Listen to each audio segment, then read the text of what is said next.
In this video, I'm going to walk you through some of the very basic things that new advertisers on Google Ads get wrong. A lot of the time, Google are essentially trying to maximize their revenue for Google Ads, and as a byproduct of doing that, there are some options and things you need to be very wary of when you're a new advertiser on Google Ads. So I'm going to walk you through them in this video coming up.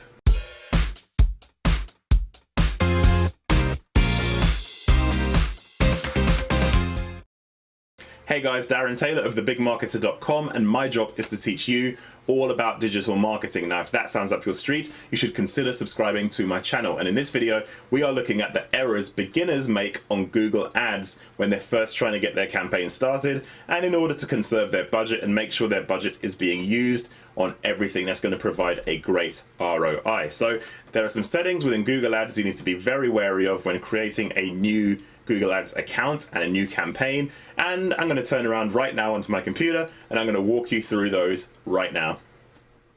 Hey guys, believe it or not, one of the first pitfalls you'll hit as a Google Ads new advertiser actually happens at the account creation stage. So I'm going to go ahead and create a new account, and I'm going to show you exactly what you need to avoid. So I'm going to head over to Google and I'm going to type in Google Ads. And I'm going to head over to the Google Ads website, and I'm going to click the Start Now button, and I'm going to create a new account.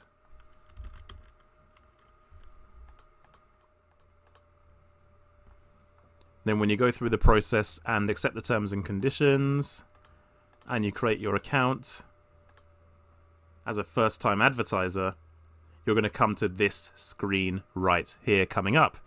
Now, what you normally see is you see an option to say, what is your main advertising goal? Do you want to get more calls, get more website sales or signups, or get more visits to your physical location? Now, all of these things seem like good ideas, but I'm telling you now, they are not, because if you continue using any of these ideas, you'll be taken to Google AdWords Express.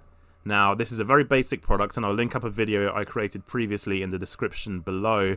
But it's an inferior product to the core Google Ads product, and it has a lot less options, and there's a lot easier ways to waste your budget, and overall it's just not an effective way to set up a PPC campaign on Google. It wastes a lot of money, and you should definitely use the main Google Ads product. So if you find yourself on that page and you do hit that option, go back, and what you'll notice at the bottom of the page is you'll see an option that says, are you a professional marketer? Switch to expert mode. Now, it might sound like, are you a professional marketer, will put off a lot of people, but I tell you something, you're very unlikely to get any kind of good results from Google AdWords Express. And if you use Google Ads, the main Google core product, then you're more likely over time to learn how to use the platform. You'll get better results than you could ever imagine compared to using AdWords Express. So be sure to hit this option here to switch to expert mode, as it's called. And that will take you through to the main Google Ads product where your campaign setup can take place. Now, this brings you on to the next snag you will find when creating a new account. So, say for example, I want to set up a brand new search campaign. So I'm going to go ahead and click on search. And then there's the different options to create campaigns with or without a goal. I'm going to create a campaign without a goal. And then hit continue. Now, what you will notice on this page is you can put your campaign name in here, but what I'm interested in is the option below that. Currently, there are two boxes ticked here. One says Google Search Network, and it says include Google Search Partners. Now, as you'll see when I highlight this, the Google Search Partner websites are websites Google own in their network that can, I guess, that are eligible to show your ads as well. Now, because of the intent and the quality of traffic to those networks, you're less likely to get good conversions from those networks. So as a standard procedure, untick this box because the traffic quality is significantly worse using the Google Partner Network. In addition to that, when you want to set up a new campaign on search, then you definitely don't want to be on the display network. Now, if you tick to include your ads on the Google Display Network, what you'll find is you'll waste a lot of budget serving ads to very broad audiences who aren't specifically interested in your products. Now, when you want to advertise on Google, you obviously think you're going to be on the Google search results page, you're going to be at the top of the page, or there and thereabouts, and that's where your budget's going to go.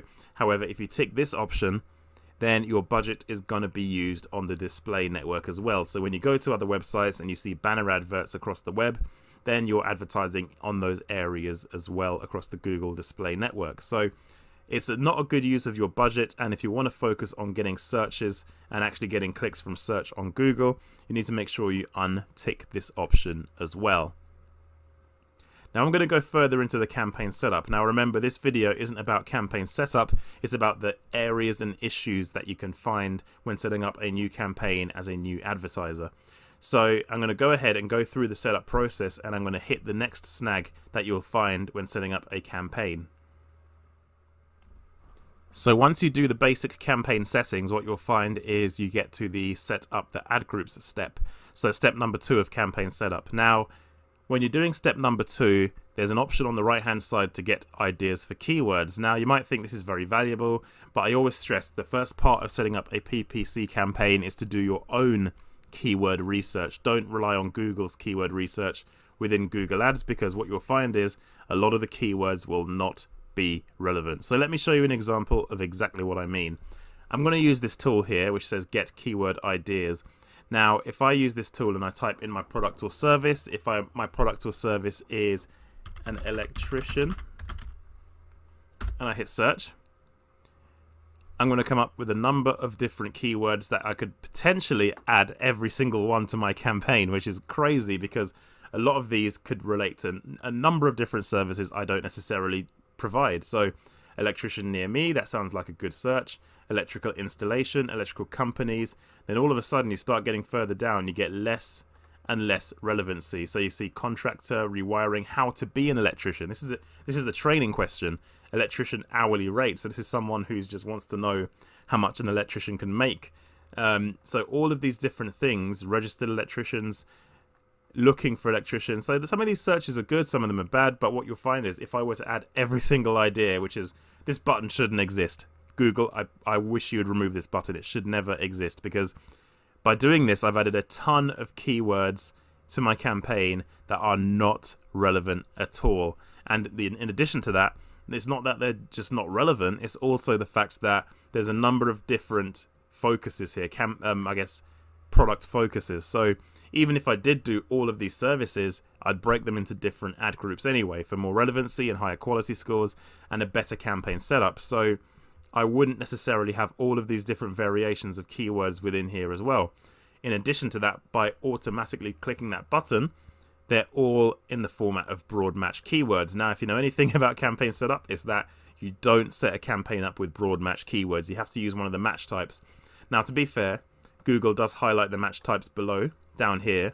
So you've got broad match, you've got phrase match, you've got exact match. What it doesn't have here is actually modified broad match, which is a very useful match type. I cover match types on other videos across my channel. I'll link that video in the description as well. But ultimately, this shows you that all of these keywords here are not all relevant, and even if they are relevant to services I provide, I should break them down into subjects and focuses and have them as specific ad groups across my campaign.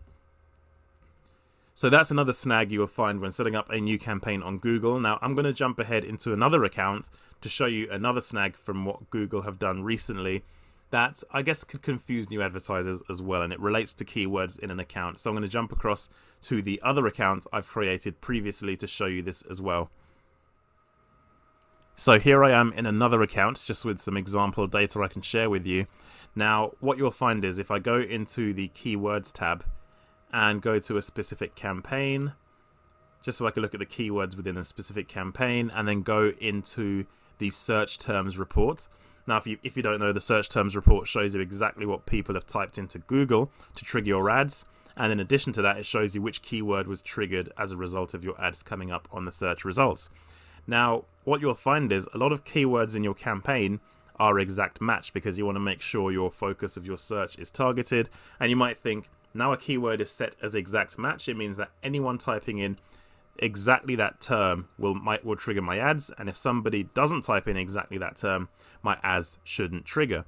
Now that's completely wrong, because Google have changed the way they've done exact match, which took place quite a while ago, to be fair. They made this change some time ago, but it's something to be aware of. And that is, if you look at the keywords search term and then look at the keyword itself, you'll notice that they're not exactly exact match. You'll see this option here that says close variant. So the users typed in business electric rates, and it's matched to the exact match term business electricity rates.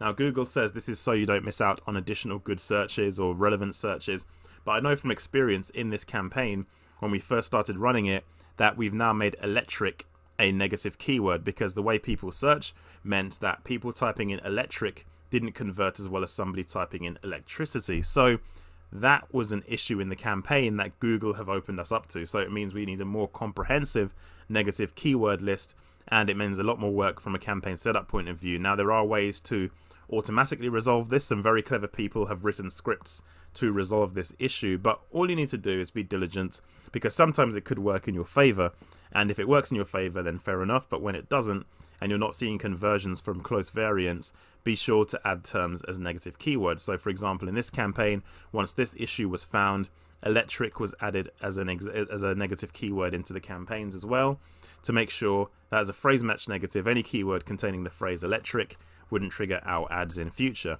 So it's a bit more work you need to do, but ultimately it would just be something that's generally okay for you in terms of your campaigns. You're not going to see many issues from this, but where you do, just be sure to check your search terms report and then make any changes you need to make in order to improve the traffic quality, taking into consideration your close variants. So they are the 4 tips I'll give you for new advertisers who are new to Google Ads, and these are snags and issues that Google have put in front of you as hurdles.